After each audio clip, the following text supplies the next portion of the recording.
స్త్రీల జాగ్రత్త, నువ్వు ఎంత కష్టమైనా సరే నీ కుటుంబ విషయాలు, నీ కుటుంబంలో జరుగుతున్న విషయాలు గడప దాటి బయటికి రావడానికి వీల్లేదు.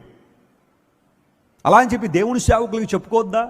భక్తి గల వారు ఎవరైనా సహాయం కోరుకోవద్దంటే కోరుకోవాలి, కానీ కనబడిన వాళ్ళందరికీ చెప్పొద్దు. నువ్వు లోకసమైన వ్యక్తులు ఉంటారు కొంతమంది, నీ ఇంట్లో జరిగే ప్రతి డీటెయిల్ కావాలి వాళ్ళకి. వాళ్ళ ఇంట్లో ఒకటే రానివారు బయటికి. నీ ఇంట్లో జరిగే ప్రతిదీ కావాలి వాళ్ళకి, కావాలని గుచ్చి అన్నీ లాగుతూ ఉంటారు. అలాంటి వారి విషయంలో చాలా జాగ్రత్త ఉండండి. కొంతమంది ఈ రోజున కుటుంబాలను పాడు చేసేవాళ్ళు, భార్యాభర్తల మధ్య సంబంధాలు పాడు చేసేవాళ్ళు కొంతమంది ఉన్నారు. జాగ్రత్త సుమా.